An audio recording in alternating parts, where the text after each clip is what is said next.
जितना जल्दी इन्हें घर से बिठा कर दे उतना अच्छा है। कल से आनंदी की पढ़ाई लिखाई बंद। पर बाबू, इसमें मेरी क्या गलती है? आप मुझे पढ़ाई करने क्यों नहीं देते? तेरी गलती है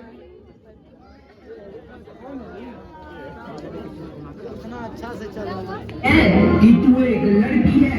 लड़का होती तो क्या बाबू? लड़का होती तो क्या? लड़की ज्यादा जबान ना चला, नहीं तो जबान हलक से खींचकर बाहर निकाल दूंगा। बाबू, मैं पढ़ लिख कर कुछ बनना चाहती हूँ। मेरी पढ़ाई ना रोको बाबू। आनंदी, तुझे पढ़ना है तो पढ़, लेकिन सारी उम्र बाप की छाती पर ये बोझ बनकर ना बने। पर बाबू, अभी तो मेरी उम्र पढ़ाई लिखाई की है। मुझे पढ़ लिख कर डॉक्टर बनना है। पढ़ाई पढ़ाई पढ़ाई, आज तो तेरी इन किताबों का काम तमाम करके ही छोड़ूंगा। ये ले। नहीं बाबू, मत पढ़ो बाबू। महेश्वरी, नहीं बाबू, नहीं। बाबू, ये तुमने क्या किया? तुमने मेरी इन किताबों को भी नहीं पढ़ा बाबू। मेरी किस्मत फाड़ दी, मेरी किस्मत। ये कॉपी किताबें ना सिर्फ छोरों के हाथ में अच्छी लगती है, लड़कियों के हाथ में तो सिर्फ मेहंदी अच्छी लगती है, मेहंदी। पर बाबू, मैं लड़की हूँ तो क्या हुआ? लड़का और लड़की तो हमारे दोनों आंखों के समान होते हैं।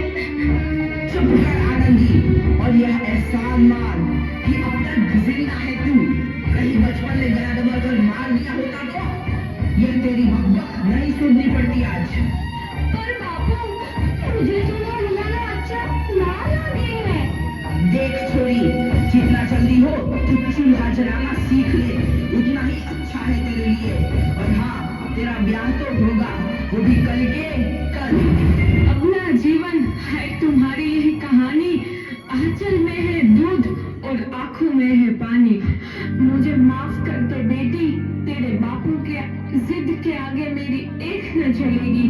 माफ कर दे बेटी, मुझे माफ कर दे। इस प्रकार मात्र 9 वर्ष की छोटी उम्र में आनंदी का विवाह गोपाल राव जोशी से हो गया।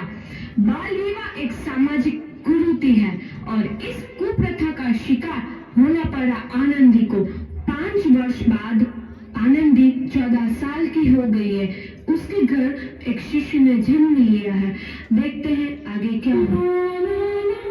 देखिए ना, इसे क्या हो गया है? इसका माता तो अंगार की तरफ तप रहा है। इससे तो बहुत तेज बुखार है। आप बिना कुछ भी बोलते हैं। दीजिए मुझे। माधव, माधव, जल्दी से वैद्य जी को बुला के लाओ। जी, अभी बुला के लाता हूँ। ये तुम क्या कर रही हो आनंदी? भगवान की विभूति लगा रही हूँ। बस करो आनंदी, ये सब अंधविश्वास है। अरे आप यकीन तो कीजिए, भगवान की कृपा से इसका माथा ठंडा हो रहा है और बुखार भी उतर गया है ना बाबू? देखिए। दीजिए मुझे। उठो बाबू, आंखें खोलो, तुम्हें तुम्हारी माँ बुला रही है। आंखें खोलो, देखिए ना इसे क्या हो गया है। आंखें भी नहीं खोल रहा। आंखें खोलो बेटा। आप चुप क्यों है? आंखें खोलो बेटा, आंखें खोलो। आनंदी, हमारा बेटा कभी आंखें नहीं खोलेगा। नहीं, ऐसा नहीं हो सकता। मेरे बेटे को मुझसे कोई नहीं छीन सकता, कोई नहीं छीन सकता। पागल मत बनो आनंदी। माधव, माधव। आनंदी, बंद करो ये पागलपन। भगवान ने मेरा बच्चा छीन लिया। भगवान ने नहीं, तुम्हारी अशिक्षा और अंधविश्वास ने तुम्हारा बच्चा छीना है। अगर तुम पढ़ी लिखी होती तो आज हमारा शिशु जीवित होता। तुम अनपढ़ थे आनंदी, अनपढ़। नहीं, अब मैं अनपढ़ नहीं रहूंगी। नहीं रहूंगी मैं अनपढ़। मैं पढ़ूंगी ताकि कल किसी और आनंदी को इलाज के अभाव में अपना बच्चा ना खोना पड़े। शाबाश आनंदी, और यही तुम्हारे अपराध के लिए प्रायश्चित भी है।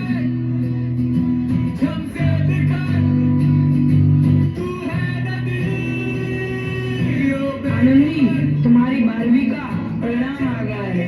तुमने पूरे कॉलेज में प्रथम अर्जित किया है।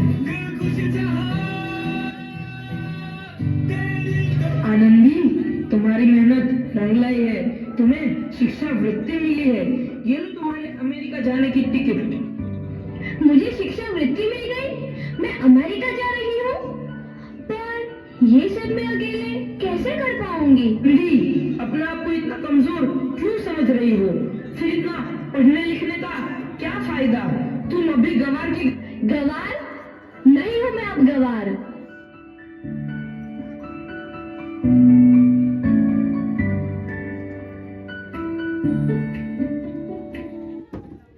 तो इस प्रकार 7 अप्रैल 1883 को आनंदी अमेरिका के पेंसिल्वेनिया के लिए रवाना हुए और 3 साल बाद उन्होंने डॉक्टर ऑफ मेडिसिन की उपाधि प्राप्त कर ली।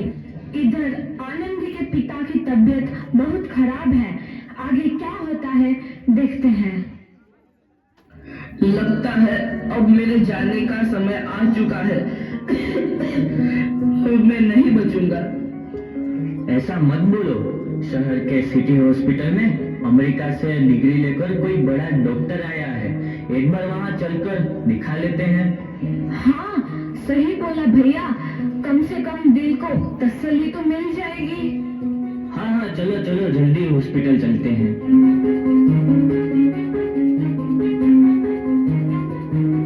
इस मरीज की हालत तो बहुत ही खराब है। कोई चमत्कार ही इसे बचा सकता है। ऐसा मत बोलो भाई। डॉक्टर साहब कब तक आ जाएंगे? लो आ गई डॉक्टर मैडम। डॉक्टर मैडम, जल्दी देखिए, मरीज की हालत बहुत ही खराब है।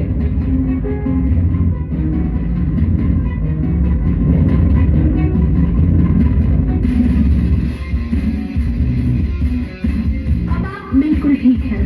मौत के मुंह से आपको बचाया है डॉक्टर मैडम ने। डॉक्टर साहब ने मुझे बचा लिया। मुझे मिलना है डॉक्टर साहब से। डॉक्टर साहब नहीं, डॉक्टर मैडम बोलो। डॉक्टर मैडम, उन्होंने ही तुम्हें जीवन दान दिया है। लो आ गई डॉक्टर मैडम, मिल लो उनसे। डॉक्टर मैडम, आपका बहुत बहुत धन्यवाद। आपने मेरी जान बचाई। इसके बदले में मैं गरीब भला आपको क्या दे सकता हूँ? वचन वचन चाहिए मुझे कि कभी ये नहीं कहोगे कि लड़कियां कुछ नहीं कर सकती। वचन? ये कैसा वचन? अरे श्यामलाल, तुमने पहचाना नहीं? तुम्हारी बेटी आनंदी। आनंदी? मेरी बेटी आनंदी डॉक्टर? हाँ बापू, वही आनंदी जिसके लिए बचपन में तूने चूल्हा और दुल्हा के अलावा कुछ नहीं सोचा था। आनंदी, आनंदी मेरी बेटी, मुझे माफ कर दे। मैं तेरा गुनहगार हूँ बेटी। नहीं नहीं बापू, वही आनंदी जिसके हाथ में लेकर के तुम उसकी सारी जिंदगी काला कर देना चाहते थे। माफ कर दे मुझे मेरी बच्ची, माफ कर दे। मैं तेरा अपराधी हूँ मेरी बच्ची, माफ कर दे। नहीं बापू, मैंने तो तेरा एहसान चुकाया है। याद है ना अपना एहसान जो बचपन में तुमने मुझ पर किया था? ताने सुना सुना कर जीते जी मार डाला था मुझको। अब बोल, और किस किस को मारेगा? आनंदी बेटी, मुझे माफ कर दे मेरी बच्ची। मैं तेरा गुनहगार हूँ। बापू, आपने ही तो बोला था किताबें सिर्फ बेटों के हाथ में अच्छी लगती है, बेटियों के हाथ में तो सिर्फ मेहंदी। बेटों और बेटियों में फर्क करना तो आंखों में फर्क करने समान है। एक का पढ़ना और दूसरे का ना पढ़ना सामाजिक अंधकार है बापू, सामाजिक अंधकार। उपकार मांगता हूँ मैं तुझ जैसी बेटी का, जिसने सारी उम्र तुझसे कुछ ना मांगा। मांगा तो सिर्फ बराबरी का दर्जा। वरना सच तो यह है कि मैं तेरी माफी के लायक भी ना हूँ। मुझ जैसा बाप तेरी बराबरी कर सके, उसके मैं लायक भी ना हूँ मेरी बेटी, लायक भी ना हूँ। अपने बापू को क्या माफ नहीं करोगी आनंदी? माफ कर दो आनंदी, माफ कर दो। सुबह का भूला यदि शाम को घर लौट आए तो उसे भूला नहीं कहते। बापू। तो इस प्रकार आनंदीबाई जोशी ने अपनी मेहनत और अटूट इरादे से न केवल भारत की पहली महिला डॉक्टर बनी, बल्कि आगे चल के उन लड़कियों के लिए सुनहरा रास्ता दिखा गई जो जीवन में कुछ करना चाहती थी।